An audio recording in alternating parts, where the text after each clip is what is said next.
Vivencias.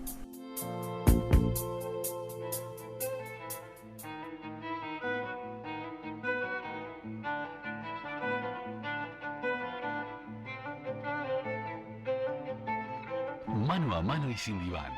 La columna de Jorge Schneiderman en Vivencias.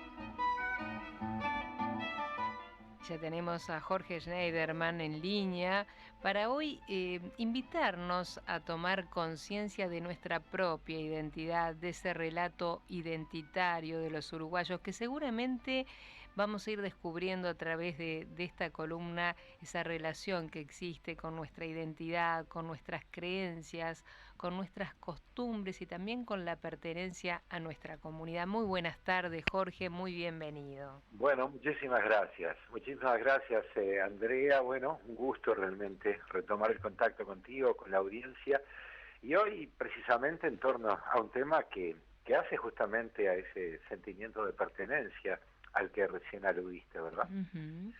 Y que tiene que ver un poquito, vos me decías, a propósito de que en pocos días celebraremos el 25 de agosto y quisimos de alguna manera hacer un pequeño homenaje a través de esta columna, ¿no? Por supuesto, esa fue la idea, ¿no? En fin, creo que hay muchísima tela para cortar cuando nos disponemos a hablar de lo que es el relato identitario, ¿no? Y creo que debemos reparar justamente en el término relato, ¿no? Pero antes que nada, me gustaría, como solemos hacer cuando queremos desentrañar algún concepto, bueno, apelar un poco a lo que nos dice la Real Academia Española, ¿verdad, Andrea? Sí, ¿no? ¿cómo no? En cuanto al término identidad, y dice en algunas de sus acepciones, no vamos a enumerar todas, bueno, habla de cualidad de idéntico, habla también del conjunto de rasgos propios de un individuo, de una colectividad,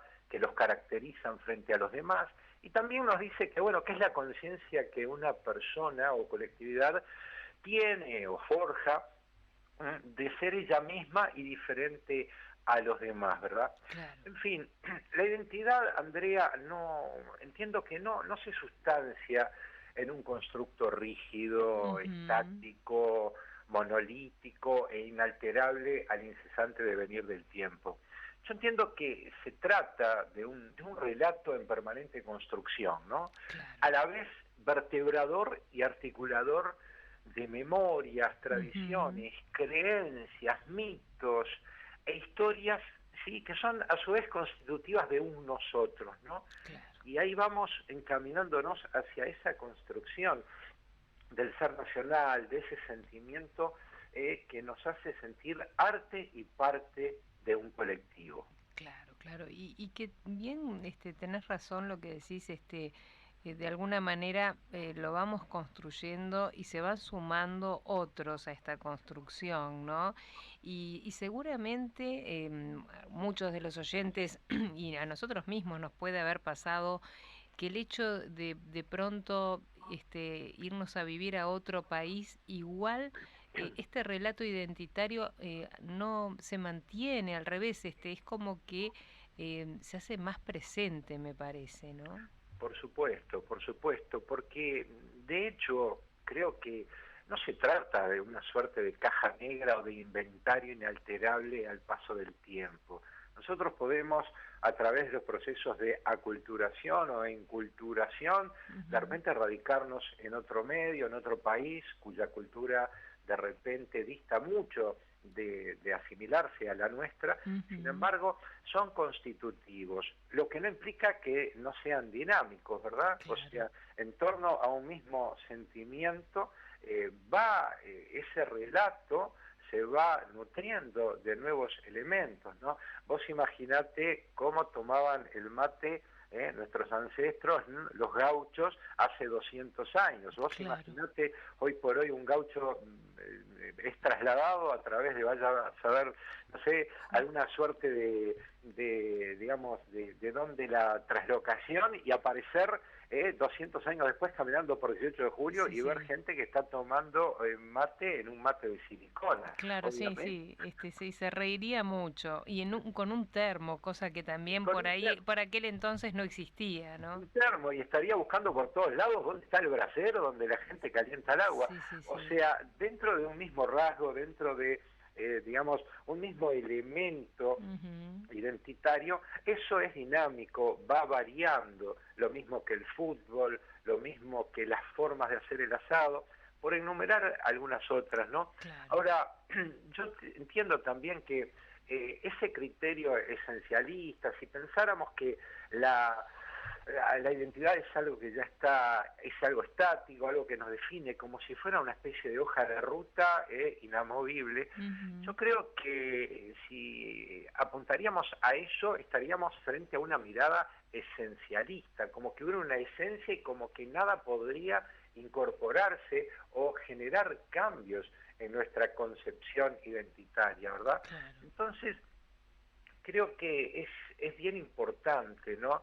Es Entender, como un cúmulo, ¿no, Jorge? Por lo que estás diciendo, es un cúmulo de cosas que vamos aprendiendo, que vamos claro, incorporando, ¿no? claro, es un cúmulo de cosas que vamos incorporando que tiene que ver con los naturales procesos transformacionales que van forjando nuestra identidad individual y colectiva en tanto relato en permanente construcción, ¿no? Porque Ujú. fíjate que también en la configuración de nuestro relato identitario individual convergen multiplicidad de identidades. A ver, por Claro. ejemplo, uno dice, bueno, te preguntan a vos, bueno, ¿quién es usted? Bueno, vos te podés presentar de distintos lugares en función de tu identidad etaria, tu identidad de género, tu identidad religiosa, ideológica, político-partidaria, deportiva, etcétera, ¿verdad? Claro. Por lo tanto, debemos entender también de que la identidad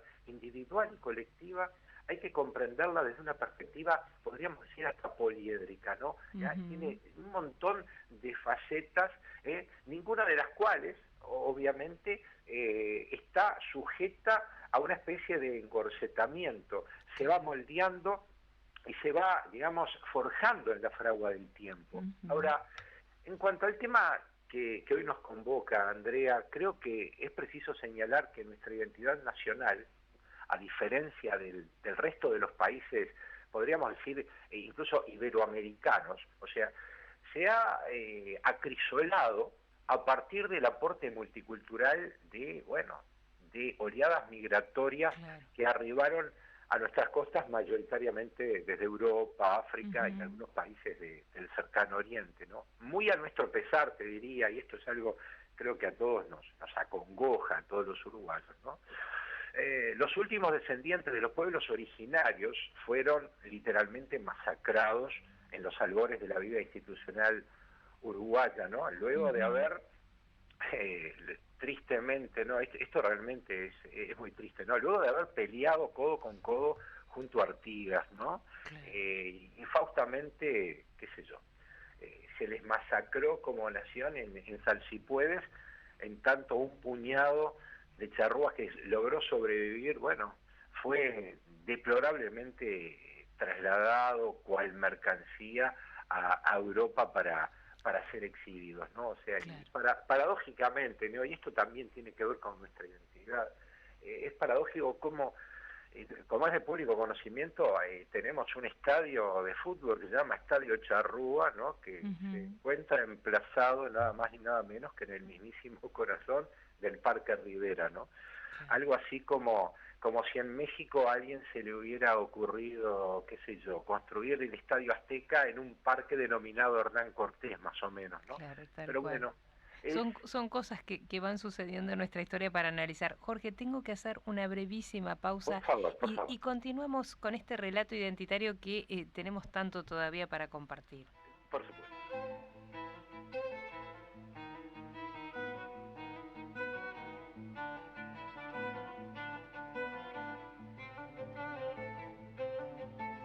Mano a mano y sin diván.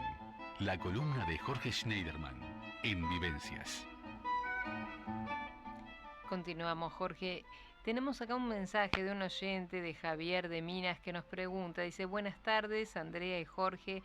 Dice, ¿no es lo mismo ser uruguayo hoy que hace 100 años atrás? Es la pregunta que nos hace llegar. Gracias, Javier. Difícil contestar esto, ¿eh? Qué buena pregunta. Sí, yo creo que la uruguayez o el sentimiento de pertenencia se va sustanciando conforme pasa el tiempo, pero evidentemente, más allá de la dinámica que puede haber, de los cambios, hay algunos elementos que van, digamos, vertebrando, como decíamos, Claro. un sentimiento de pertenencia. La intensidad de ese sentimiento dependerá de la subjetividad de cada uno, pero evidentemente, hace 100 años, 1920, ya se hallaba muy acendrado el sentimiento de pertenencia uruguayo. Ya un poco habíamos ingresado en la concepción de un país moderno.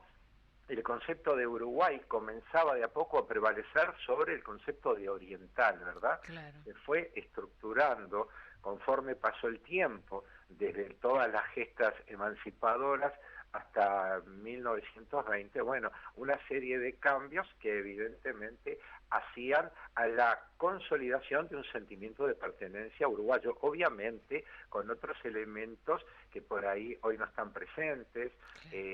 Incipientemente se podía estar expresando el fútbol como un elemento identitario de primer orden que nos iba a permitir sentirnos orgullosos y poder mostrarnos afuera y bueno, como embanderarnos como un elemento, y obviamente también existe toda una profusa simbología que hace también ese sentimiento de pertenencia, ¿no? Y que tiene que ver básicamente con, bueno, el himno, la bandera, el escudo, aquellas gestas que significaron de repente cosas muy importantes. El doctor Maggi, me acuerdo que decía que un pueblo consolidado, un pueblo se sustancia también en sus memorias y tienen mucho que recordar y mucho que olvidar.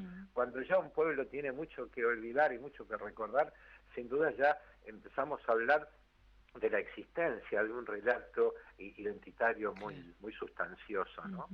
Ahora, yo quería agregar, Andrea, si me permitís, ¿cómo no? o sea, por dónde se siguió sustanciando un poco lo que era, o mejor dicho, los pilares sobre los cuales se fue sustanciando la construcción del relato identitario. Y creo que debemos entender que más allá de lo que mencionábamos, más allá de los luctuosos hechos que justamente cercenaron la vida de nuestros pueblos originarios, bueno, también hay que entender que desarraigados de su tierra y compulsivamente trasladados a nuestras costas en calidad de esclavos, miles de personas provenientes de distintos puntos del continente africano, bueno, fueron también aportando elementos hoy indisolublemente asociados a nuestro relato identitario, ¿no? Sí, sí. Y también somos, Jorge, a todo esto que estás agregando, una gran mayoría venimos de inmigrantes europeos también, ¿no? Seguro. De familias que inmigraron por la Primera Guerra Mundial, por la Segunda Guerra Mundial, que llegaron hasta nuestro país buscando un horizonte, ¿no? Tal cual, o sea, del mismo modo que a nuestros hermanos afrodescendientes. Bueno, hubo enormes contingentes de españoles, italianos, portugueses, franceses, que desde el siglo XIX y fundamentalmente a fines del siglo XIX, bueno, fueron, diríamos que, poblando el territorio nacional, pero como vos bien decís, las guerras y hambrunas que comenzaron a asolar al viejo continente y a otras regiones de un mundo sumamente convulsionado, bueno, no bien despuntó el siglo XX, propició el arribo de nutridos contingentes de españoles, italianos, polacos, rusos, alemanes, judíos, no sé, eslavos, turcos, armenios, sirio-libaneses, etcétera, etcétera, ¿no? Y bueno, y Uruguay devino pues como un crisol de culturas que poco a poco fueron dando forma y contenido a nuestro relato identitario, a nuestra concepción tan particular del ser nacional. Y nos podemos parecer mucho a los hermanos argentinos, pero hay un diferencial, porque tiene que ver un poco también con quiénes fueron aquellos que sentaron las bases poblacionales de nuestro país, ¿no? Y fíjate que la identidad uruguaya es la suma de todas esas expresiones culturales. Y ahí tenés el tango, el candombe y la milonga, no son nada más ni nada menos que el vívido eco del sentir de quienes, en fin, sentaron esas bases culturales e idiosincrásicas de la nacionalidad oriental, primero, y luego de lo que fue, un poco como planteaba Javier, nuestro ser uruguayo, ¿verdad? Claro. Y creo que en ese sentido nuestro talante melancólico tanguero, como suelo decir, bajó de los barcos de la mano de nuestros ancestros, seguramente, ¿no? Claro. La nostalgia del emigrante, del que abandonaba su tierra, se trasunta en nuestra forma de hablar, de vestir, de sentir y de expresar nuestro sentimiento de pertenencia nacional, Andrea. Claro que sí. Y tantas cosas, como decís, que vamos sumando en este camino, ¿no? Vamos sumando los asados, los cafés, las ferias vecinales, el truco, el remontar de la cometa, y eso que es tan nuestro, acá en Montevideo, el caminar por la Rambla o el caminar por el parque y tantas cosas. Y los símbolos patrios que creo que a todos de alguna manera nos unen y nos cobijan, y esas costumbres bien uruguayas que tienen que ver con raíces ya arraigadas, ese, como decías tú también, el mate amargo, la murga, el carnaval, las llamadas, tantas cosas, ¿no? Sin lugar a dudas, y seguimos en ese proceso en construcción. Es evidente, Andrea, que la reciente llegada de nuevas oleadas migratorias, especialmente de Perú, Venezuela, Cuba, República Dominicana, seguramente habrán de dejar también, digamos, su impronta, en ese crisol, como decías vos, en ese crisol que se irá ampliando, ¿no? Por supuesto, y que evidentemente habla a las claras de que no podemos hablar de un modelo estático. A ver, concebir el sentimiento de pertenencia del uruguayo de hoy por hoy, evidentemente tiene muchos puntos en común con nuestros abuelos, con lo que nuestros padres de repente sentían. Pero hay un montón de variables que se fueron incorporando conforme pasó el tiempo, porque no nos olvidemos también que la globalización ha generado una suerte de alusión transproporcional de muchas cosas, muchas creencias y muchas costumbres que se fueron incorporando de otras latitudes. ¿Vos te imaginás que a tu abuela o a tu abuelo le plantearas, abuela, el 31 de octubre es Halloween? Te hubiera mirado tu abuelo y te hubiera dicho, ¿qué estás diciendo, Andrea? Sí. Como que se ha generado una suerte de invasión cultural que tiene que ver justamente con esa dinámica que nos propone la globalización, y ni hablar con lo que ha implicado el famoso y siempre mencionado Big Bang tecnológico, que nos ha acercado a diferentes expresiones de la cultura y ha hecho que nuestro acervo también se nutriera y se integrara, y muchas veces generando una suerte de sincretismo, ¿no? Entonces, conforme pasa el tiempo, los procesos van engendrando nuevas miradas sobre una misma realidad, Andrea. Desde luego, y seguiremos, como bien tú has señalado, Jorge, construyendo este relato identitario, pero que es tan importante pensarlo, hablarlo, definirlo, sentirlo también, ¿no? Y defenderlo, me parece, ¿no? Sí, mira, lo que terminás de decir es fundamental. Defender y honrar ese relato identitario y bueno, y seguir aportando y seguir creyendo en nosotros mismos. Viste que en estos tiempos de pandemia, desde el mundo nos ha mirado de una manera muy interesante. ¿A quién no le llenó de orgullo ver lo que son los reportes de cronistas argentinos o gente de distintas partes del mundo, viendo una suerte de diferencial en la actitud nuestra frente a la pandemia, que evidentemente hace a un espíritu, hace a esa posibilidad de pensarnos, como siempre decimos, en clave de nosotros, y que bueno, que no significa que seamos mejores, pero en muchos aspectos somos diferentes, y en esa diferencia muchas veces radica la actitud resiliente, resistente que podemos tener cuando muchas veces desde nuestra condición de país pequeño nos enfrentamos a situaciones que nos presupone o que ante las cuales nos presuponemos vulnerables, Andrea. Yo creo que con este mensaje, Jorge, sí, es brillante para dar cierre, porque nos vamos como siempre, con mucha energía y con un lindo mensaje positivo también de este relato identitario. Un placer, como todos los martes. Nos reencontramos el próximo martes, Jorge. Muchísimas gracias. Será un gusto. Un abrazo grande para vos y para la audiencia. Hasta pronto. Vivencias.